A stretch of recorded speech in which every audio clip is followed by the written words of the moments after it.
They said silence was strength, but not anymore. Charlie Kirk's sister has finally broken her silence. And what she just revealed about Erika changes everything. For years, their story was painted as a picture-perfect romance, the power couple of conservative America. But now, the pieces don't fit and the cracks are showing. What if Charlie never knew who he was truly standing beside? What if love was never the plan, but the strategy?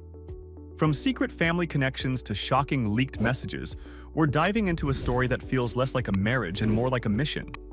Stay till the end, because once you hear what Charlie's sister finally said, you'll realize this isn't just about love. It's about control, deception, and a chilling truth that's only now coming to light. Before the chaos, before the rumors and heartbreak, Charlie Kirk was unstoppable. A symbol of ambition and faith, he built Turning Point USA from a college dream into a national powerhouse. He was fiery, fearless, and fiercely loyal to his principles. His speeches inspired thousands, his presence demanded attention, and his mission seemed untouchable. But behind the public image, Charlie was still human, a young man searching for balance, connection, and a sense of peace in a world that never slowed down. And then came Erika. The meeting seemed like fate, a confident, charismatic woman who appeared to share his beliefs and vision. To the world, it looked like destiny aligning. To his closest friends, it was a whirlwind too perfect to question. But now, years later, that perfect story looks more like the calm before a carefully constructed storm. One that would eventually engulf not just Charlie's career, but his very identity. Because when power, faith, and love collide under hidden influence, the fallout isn't just personal, it's political. And according to those who were there, Charlie had no idea what kind of game he'd just stepped into. It all started with what the world believed was a coincidence. Charlie and Erika met during what was described as a job interview, an innocent dinner in Manhattan meant to discuss opportunities within TPUSA. But now, even that meeting is being questioned. Why? Because Erika herself later revealed she'd seen Charlie before, during a spiritual trip to Israel with her mother. She called it divine timing. Others now call it a setup. That so-called random encounter happened at a time when Erika's family was deeply connected to defense and intelligence work. Her mother, Lori, was reportedly involved in projects tied to Homeland Security. And that trip to Israel? It's starting to sound less spiritual and more strategic. From that moment on, Charlie was hooked. What began as admiration turned into something deeper, a love story that now looks like it might have been designed from the start. Every coincidence, every introduction, every step that led him straight into her orbit. If this was fate, it was a well-planned one. The first cracks were invisible, quiet shifts, subtle changes that only made sense in hindsight. Staff members began noticing small replacements at Turning Point. Familiar faces gone, new ones appearing overnight. No announcements, no reasons, just silence. The newcomers didn't talk much. They observed, took notes, and made adjustments that felt calculated. And through it all, Erika's presence grew. She was everywhere, attending meetings, handling communication, even making executive decisions that weren't hers to make. Charlie's friends thought she was just being helpful, but to others inside TPUSA, it felt like she was testing the waters of power.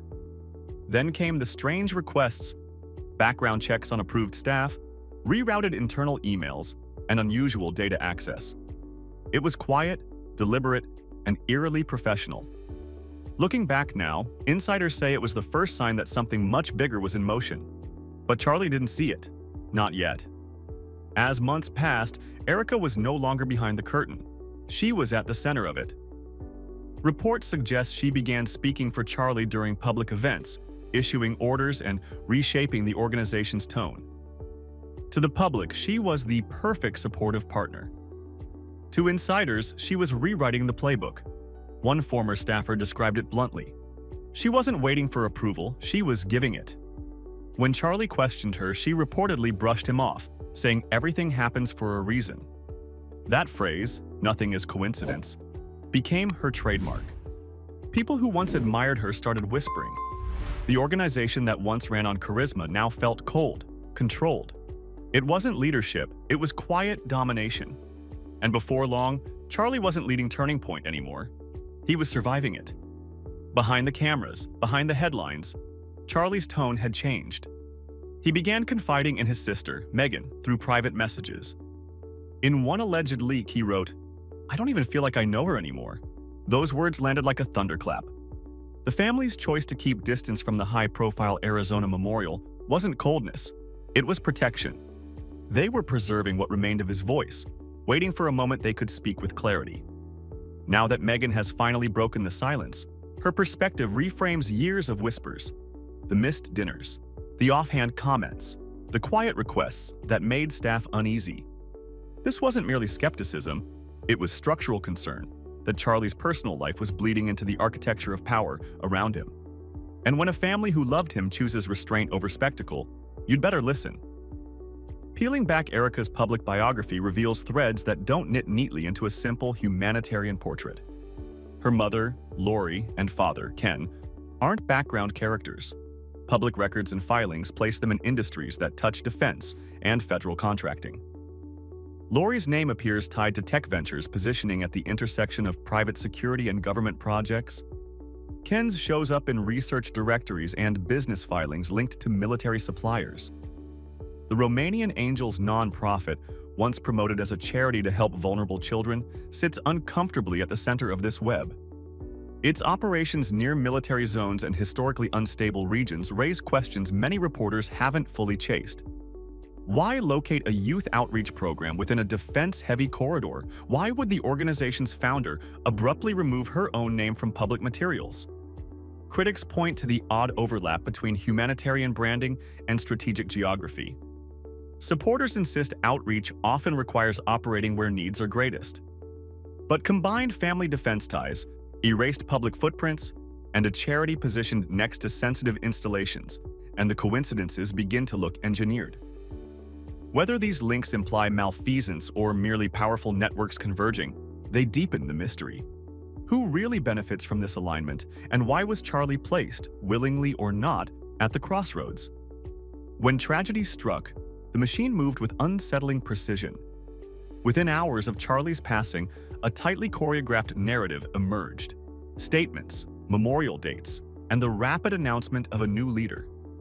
Erika's public composure, measured, camera-ready, and fluent, read like a rehearsed performance. The memorial location in Arizona, far from Charlie's Illinois roots and deep within Erika's home networks, only amplified the unease among those who knew him best.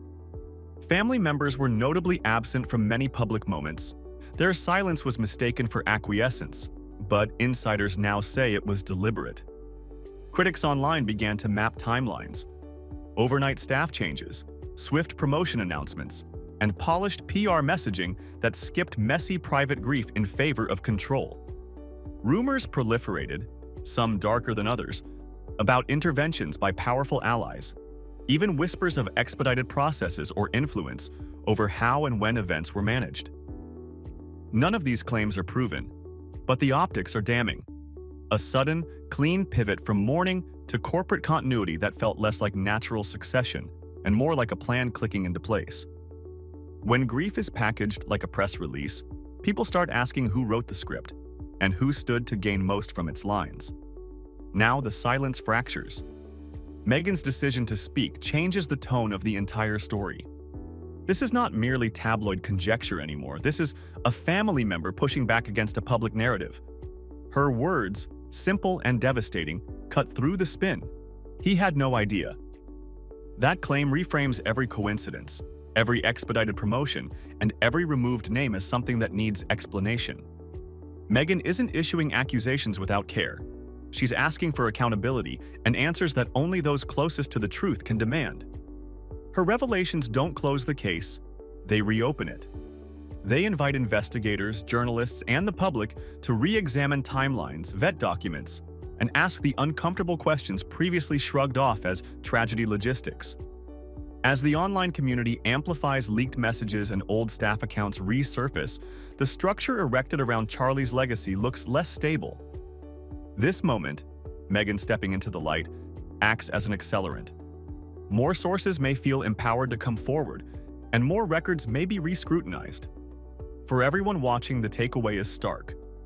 The story you were handed might be incomplete. The sister's voice is a clarion call.